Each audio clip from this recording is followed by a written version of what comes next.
Hello and welcome back to the channel, and in this episode we're going to look at making your planting more efficient. That is to say, using less meter, doing things quicker and more effectively.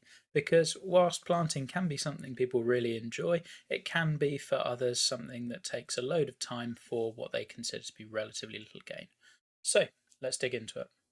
So the first thing we're going to look at, and experienced designers will be aware of this, is the autogen that the plot provides you. Now I have cleared out all of the autogen plants, or trees rather, within the boundary of the plot. And if I show you what those would look like, you'll get an idea of why. So I can delete all of this and you get these trees that are kind of giant. They're not really usable, in my opinion, or rather, I want to use them in the background of the plot, but I don't want a tree that big necessarily being near my hole. And like they're often just there's not much you can really do with them. So what we're going to do is we're going to keep that on, and I will show you what I have used from the autogen. So if we clear those back to where they were, and you can see that I get a large number of grasses present.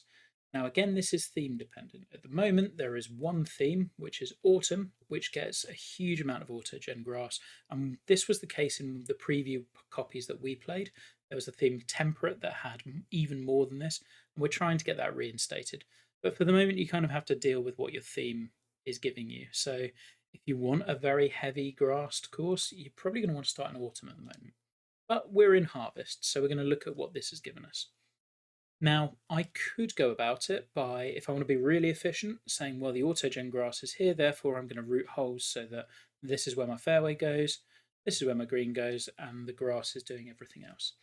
Now, in previous games, that wouldn't have been a viable way of doing it because the autogen wasn't, frankly, very usable at all. But now it actually renders really well. Once you've bumped up your autogen as much as you can do, one of the things you're going to want to do is clear it where you don't want it. So I would suggest there are two really good tools for this. The first one is clear trees. Now, given that we talked about the autogen trees aren't great, I've covered the entire plot with clear autogen trees, and that way the only ones that pop up in here are the ones that I've planted and I control. You can do it differently, but for me that's the way I want to do it.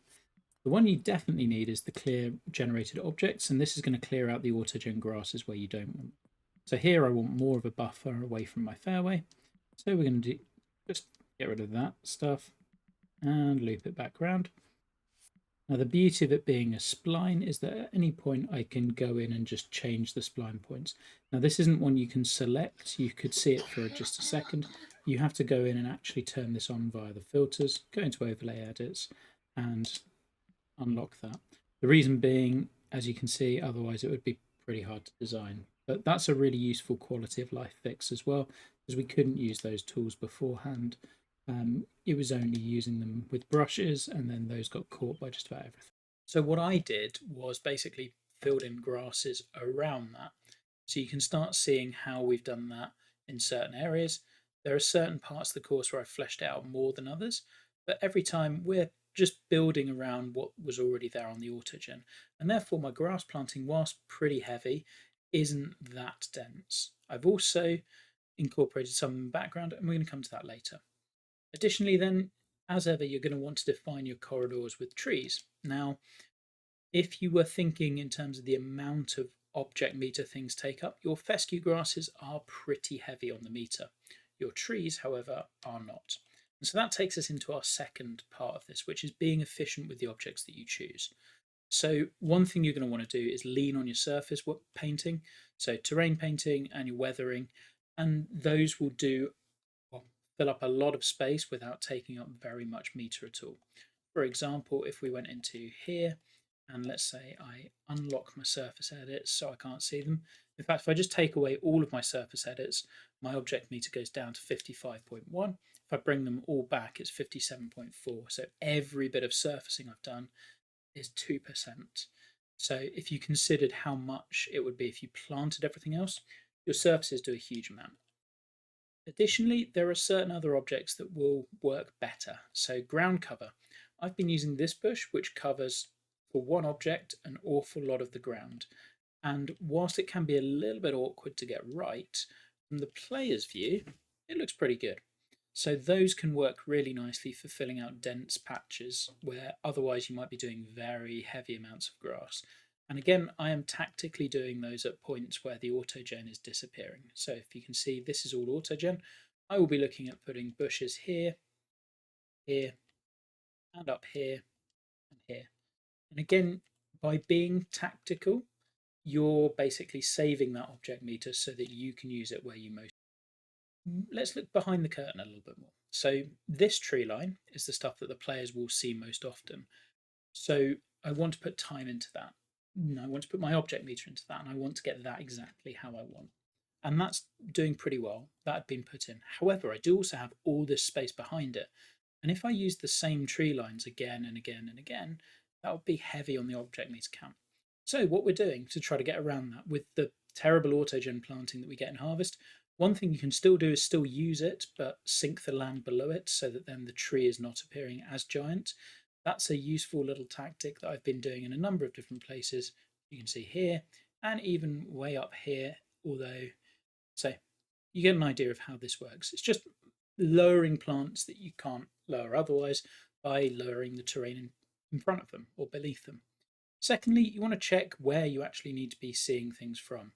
Well, I will be seeing this from the first green.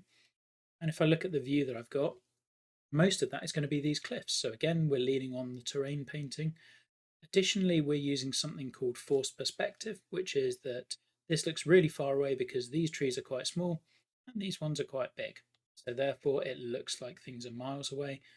And that again serves to give us more depth than we might think we have. I've also pulled the same trick over here. So you can see that hillside and cliff edge there. Now I'm not doing that just because I want to get away with less meter. It does fit the plot. As you can see, it's very hilly. Additionally, behind this, it's an island plot anyway. I'm just going to sink the rest of this land. So down here, rather than planting 250 yards of trees, what we're going to do is just sink loads of this and just make sure that you can't see it, or if you can see it, you're only really seeing the river parts that we want you to see. So on to the next bit, which is that grass planting and making it easier. And then there's a couple of tricks I want to show you with that. Now, the first thing we're going to look at is copy and paste, which a lot of people will have used in 23, but there's a lot better in terms of how it works this time.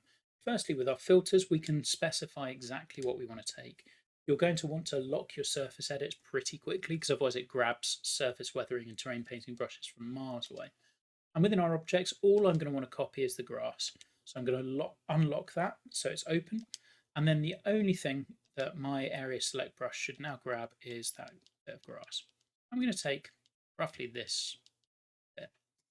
Now, so far, so straightforward. We can click copy selection.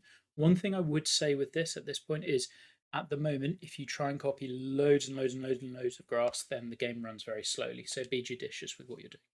So we've now copied that, and wherever we choose to go to, you can see where it's going to paste, and we can rotate and put this down.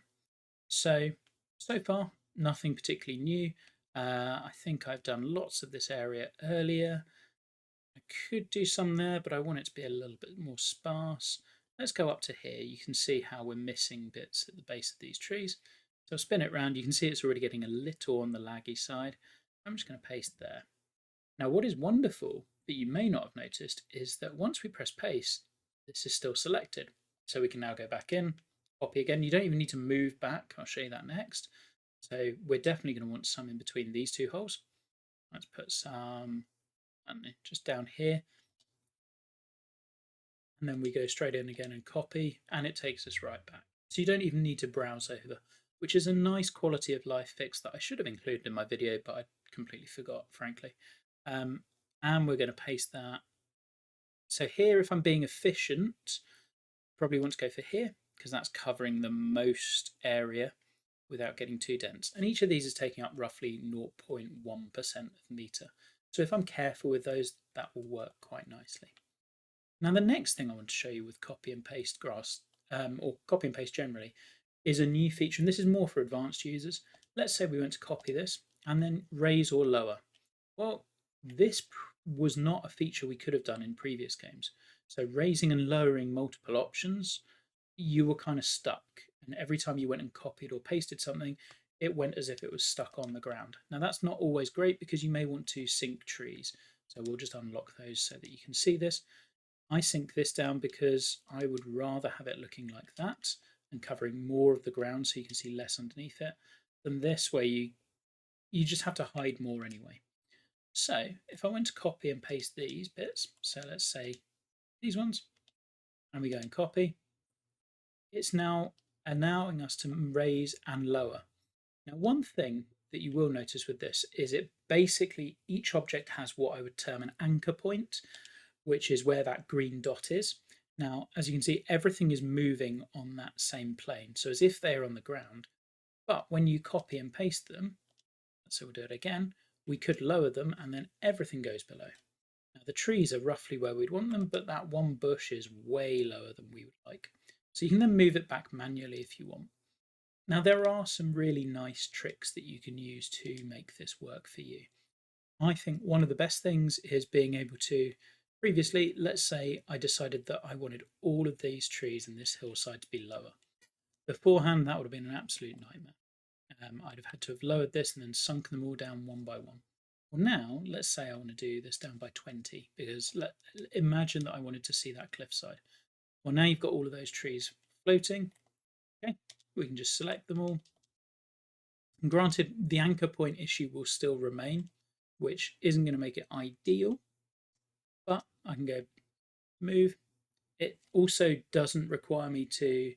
Another thing they've done nicely is that when I go into move, previously this anchor point where my controller was, I would have had to have been very specific with where my controller was, or these would have all moved horizontally or laterally, like left or right. Now all I need to do is lower them, and let's say we've got them about there. Okay, a bit too high, move them up again. It resets to ground level, so I want to make sure you lower again no matter what. Probably a little bit lower than that. And yeah, you have to play around with it a touch. But what we want, that's pretty good. And there are other things you can use that for that are more situational. So in essence, that's really what I wanted to show you today. Mostly copy and paste planting, leaning on the autogen where you can, ways in which you can manipulate the edges of the plots. Try to think of your off-course views and how you can make those, I guess, as little effort or heaviness on the planting as you possibly can do. In this case, you can see that I've blown up a number of grasses. These won't cost me too much, but they will render from a long way away, and therefore that makes the top of that hillside look quite good from a long distance away. Additionally, with that forced perspective, it kind of makes sense. We then use those flat bushes again because they cover up a huge amount of space, and you can see one is sunken from where I'd missed it earlier. So we can go back in, grab that one, and just move it up if we want to. And then we have a little bit more just poking through. Also, don't underestimate simplicity. Just simply weathering some parts of fairway is enough, and you doing some really nice bunker work, again, will do a lot of visuals for you. So if we just put down a weathering brush over here, that adds a little bit more nuance than compared to just a plain green fairway. And you can do this throughout, and that adds a little bit more tone and something to make the players look at it without you using really any meter at all. Finally, there are things to bear in mind in terms of asset costs. Certain things, super expensive. So for example, all of the car models, they're about 0.1% each, which compared to the amount of grass I put on earlier, I know which I'd rather on my course. So just be wary of those. The fescue grasses are quite high value, so that's why you want to use the autogen as much as you can do. Additionally, the newer buildings, which will be now quite a lot of them as they've been updated, but particularly these types of models, they are very expensive. So if you're using lots of those, consider where your meter is being used and what benefit it has. So yeah, that is, but the main final point I would make is try to manage your meter through your surfacing and the quality of the on-course stuff. The final thing that you'll see, guys like Arctic Fury is great at this.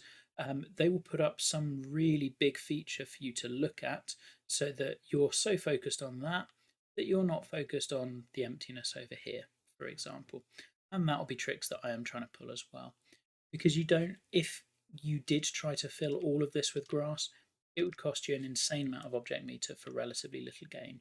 So we want to think carefully about what we're doing there and how we're doing it. Hopefully that helps. See you again soon.